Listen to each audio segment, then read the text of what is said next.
When was your last "I gotta get the heck out of here" moment?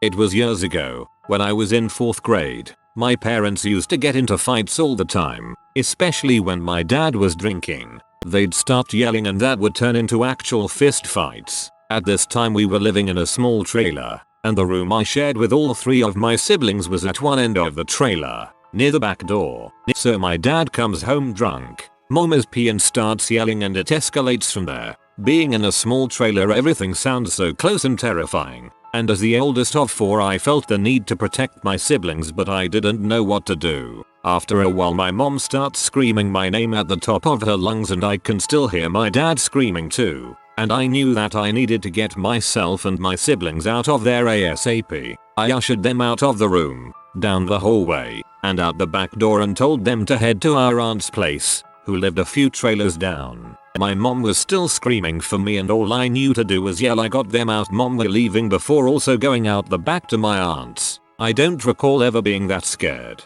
Cops came. They both went to jail and were both out in a couple days and acted like nothing ever happened. A few years ago I brought the incident up to my mom. I told her that I thought she was screaming at me to get my siblings out of the house and that's why I had. She told me she was screaming my name cause she was scared and wanted help and didn't know who else to call for. I felt so bad cause I didn't help her, but there's not really much I could have done.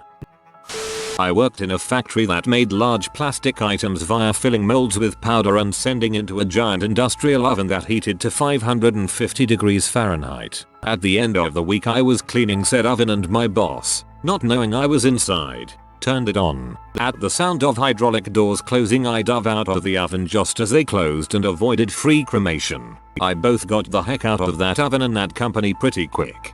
Did you report it? Obvious OSHA safety violation. No safety interlocks. On the NYC subway I watched a grown man pull his pants down and use the support rod in the middle of the train as leverage to take a wicked steamy dump while making aggressive eye contact with me and a few other passengers. This one is funny but also WTF. In the fall I was walking down a trail in the woods during the middle of the day. A raccoon was sitting in the middle of the trail, facing us, sitting on its butt, head kind of lowered, bugs buzzing all around it. It didn't move at all, it just stared at us. We decided to turn around. I don't know what rabies looks like, but that's not how I want to find out.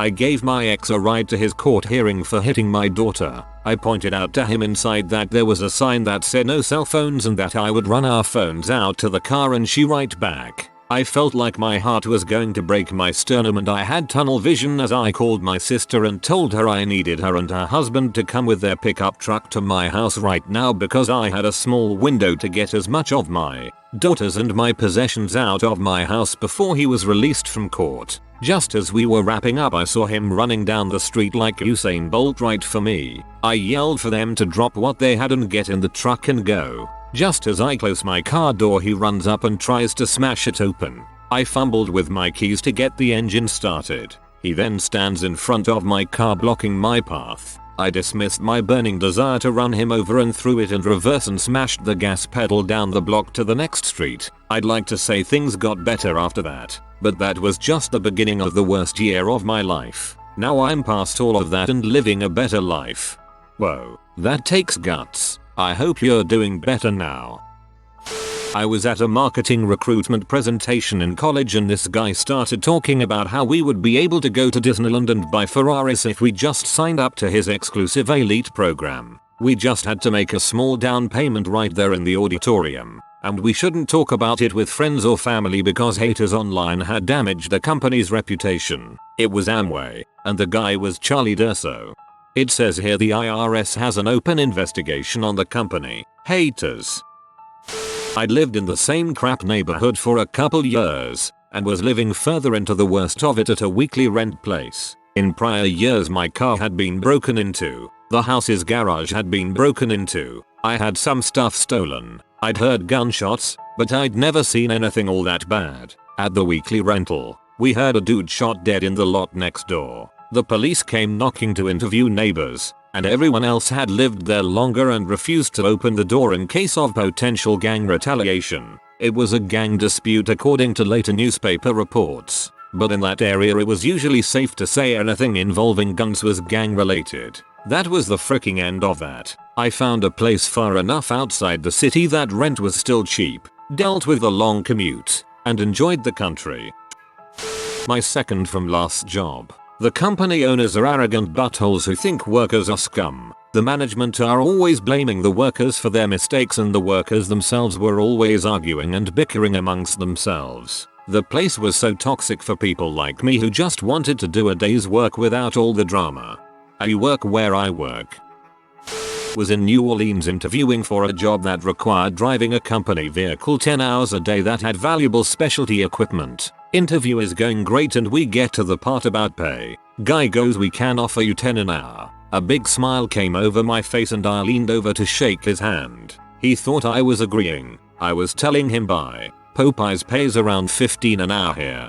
Fast forward 3 months. That guy can't figure out why every driver he hires steals the equipment. I pulled into a gas station to fill up my car at 4 AM on the way to work. The station was well lit and actually pretty busy, so I didn't feel unsafe. I pulled up next to a pump, go out, and just when I put the nozzle in I heard someone trying to get my attention. I turned and it was a guy who had been leaning against the wall of the station when I pulled in.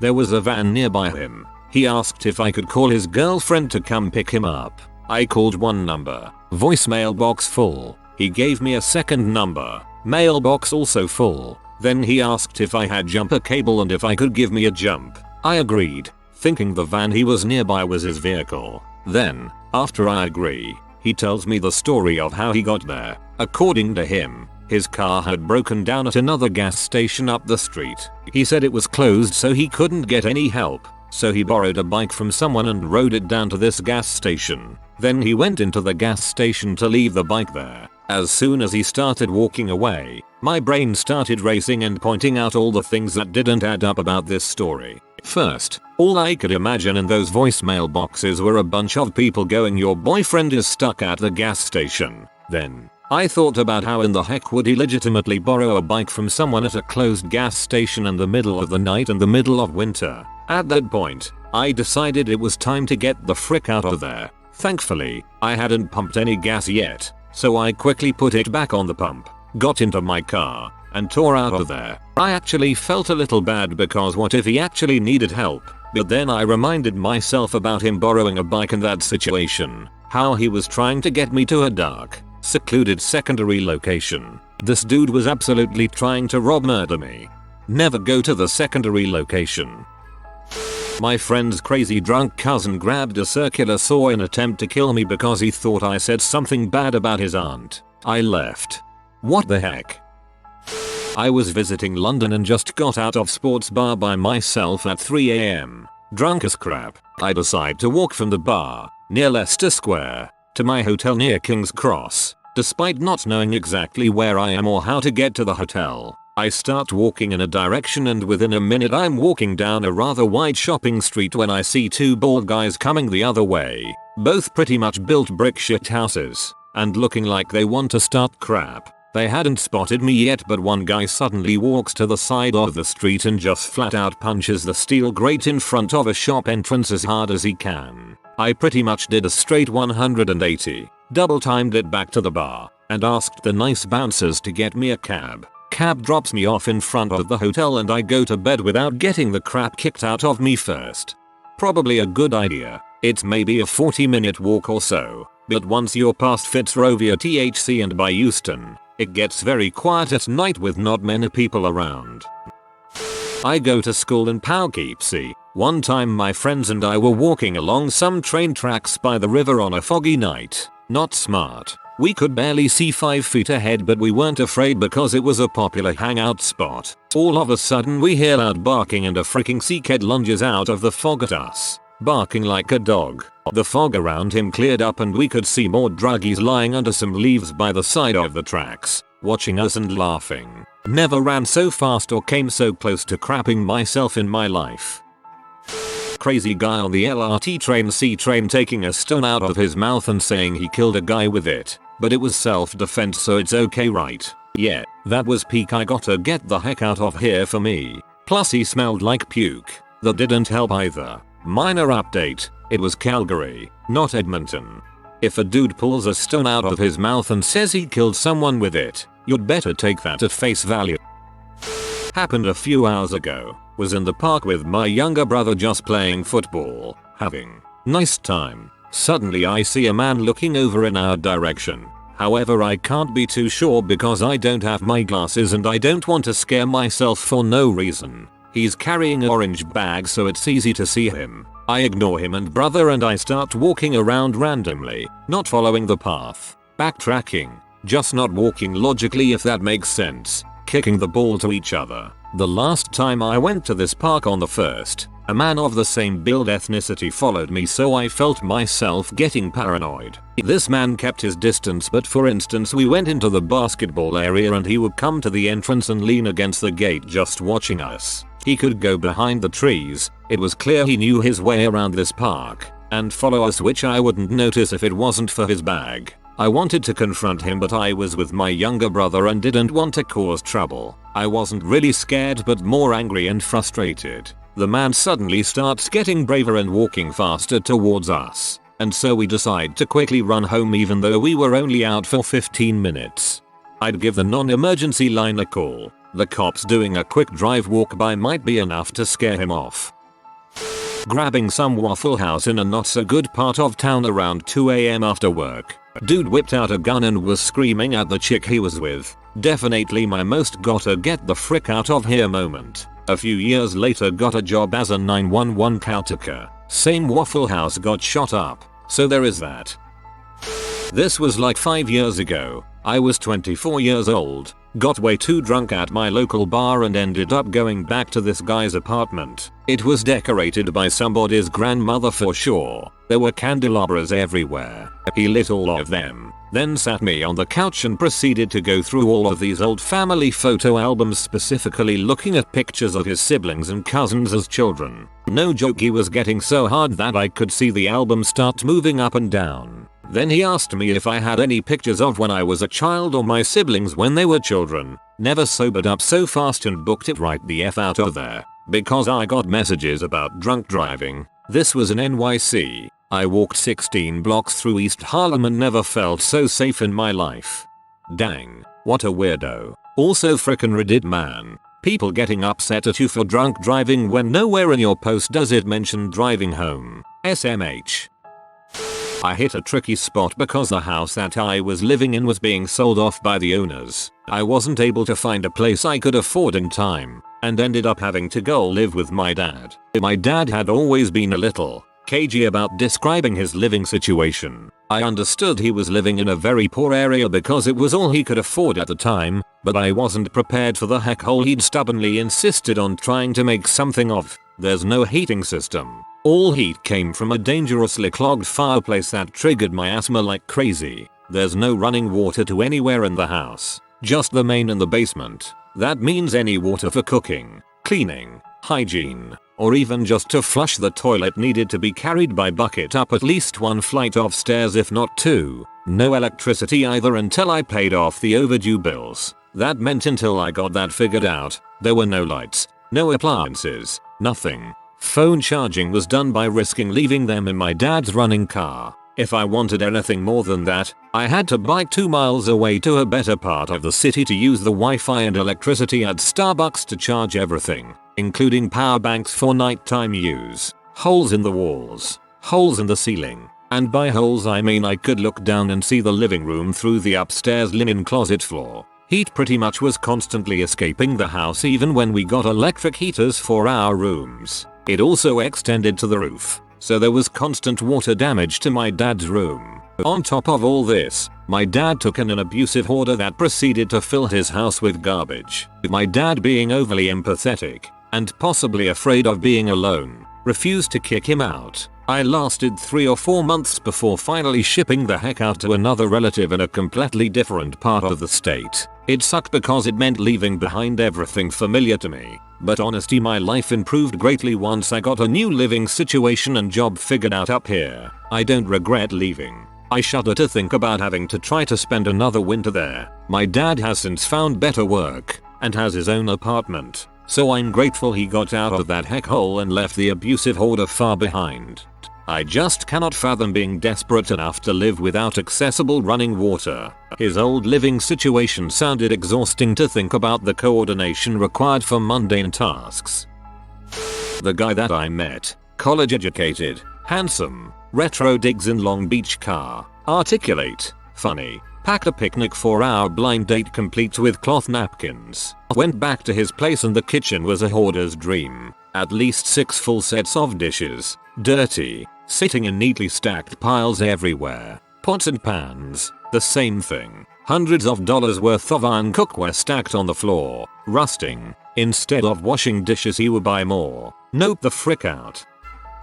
When I first moved to where I'm living now, it's across the river from a college town city with a main street that is littered with restaurants and bars. So one night a couple friends and I went out and decided to bar hop. Nothing crazy, just wanted to check out the different places. Walked into one hole in the wall joint with only a handful of people in there. Everybody's head turned and looked at us like we were from another planet. Weird vibe immediately. Bartender approaches slowly, asking how we're doing and what he can get us. We order our round of drinks. Bartender very slowly says, "Is that all again?" Weird vibe, but whatever. Random guy, later found out to be the owner, comes and sits next to us and starts chatting us up. Where we're from, what we're doing in the area, if we're cool. Lots of weird conversation starters. At this point, we want out but our drinks haven't come back yet. So we get our drinks and try to keep to ourselves. Guy keeps asking if he can get us anything at all,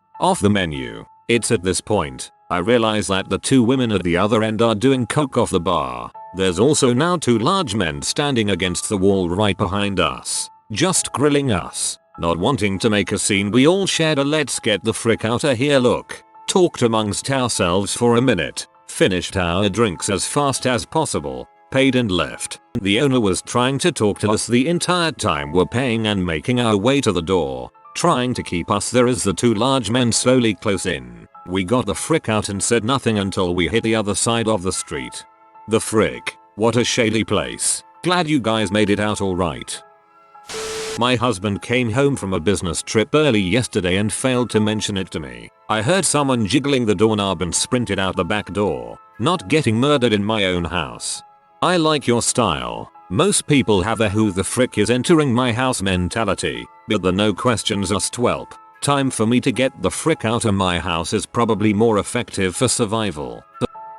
Oh boy, I have another one. My ex-best friend convinced me to go to a concert with her. I told her I couldn't because I had a long drive the next morning and didn't want to waste gas or go to bed too late, and she said it was fine. She would drive and would get me home right after the concert. Went to the concert. It was fine. I was ready to go home, but she told me she wanted to go to an after party with the band because her crush would be there. I agreed because she really wanted to get with this guy. The chances of it happening seemed high, and I wanted her to be happy. Turns out the after party was at a decent hotel. Underage kids were straight up walking in with handles of alcohol and it was really obvious what was going on. The receptionist was eyeing everyone but nobody gave a frick. My friend and I got to the room and we were the only girls there. Around 40 drunk college guys and 2 girls both under 110 pounds. I'd never experienced being looked at like a juicy steak until that moment. I told her we had to go but she was hellbent on staying with her crush.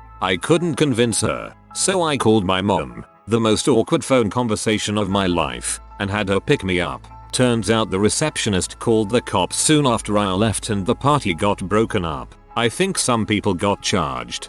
So I called my mom, the most awkward phone conversation of my life, and had her pick me up. Thank you for the reminder to reiterate to my son, often, that if he's ever in some crap, he can call me and I can pick him up. I had been renting a house from my sister. I paid my bills every month precisely on time for 6 years. No delays, no mispayments, etc. About 6 months ago my sister lost her job. She decided to drink her, not insignificant, savings away and not look for a job, and then when things got tight she started using my rent check to pay her rent instead of the mortgage on the house I was living in. I didn't discover any of this until a letter showed up one day from some attorney saying pay up or we foreclose in 30 days. Fortunately things dragged out long enough for me to be able to afford to move, but that was the last straw. I had to get away from family. This was not the first time I had been forced to rely on them and gotten screwed, but it is definitely the last. When my now ex-husband called to me to tell me the reason why he was late for dinner was because he was arrested for masturbating in public, I got out. I'm too old for that crap. Stupidly staying in the ring when asked by a young, around 25, semi-pro boxer if I wanted to do a few rounds sparring with him. I'd just done about 5 rounds light with my slightly overweight, unfit mate. He was very good about it and wasn't a dong, but after 2 rounds I had those words in my head. A bit of backstory, a friend of mine borrowed few hundreds from me. After a month, she asked me to meet her at the ATM. I thought she wanted to pay me there and then. Instead, she asked me to get inside of her car, which I did because it didn't seem shady at first and she was a close friend.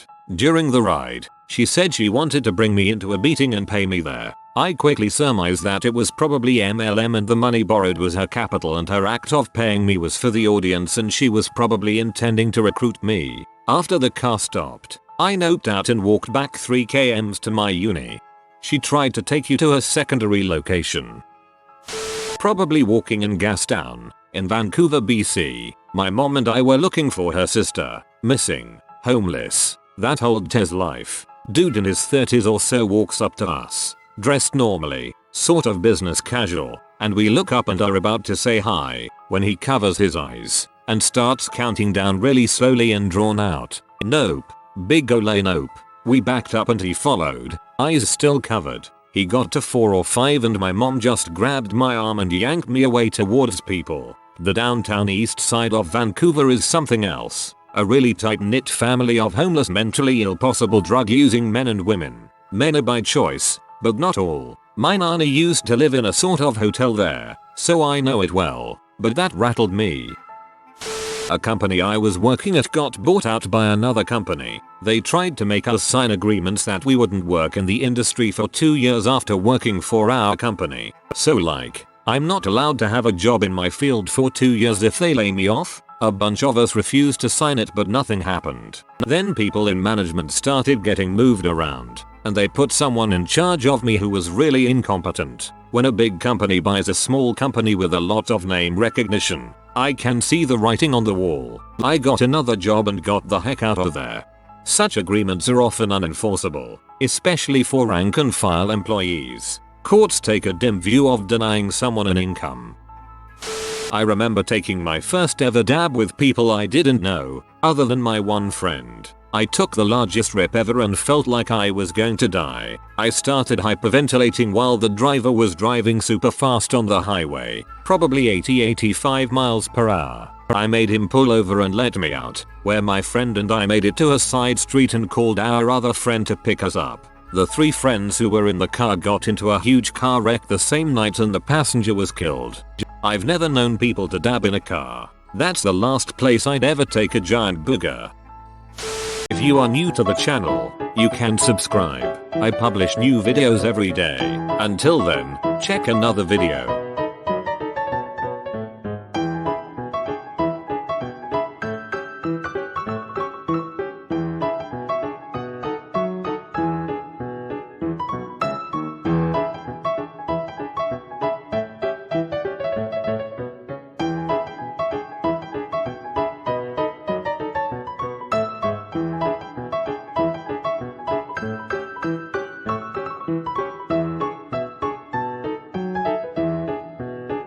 Bye for now.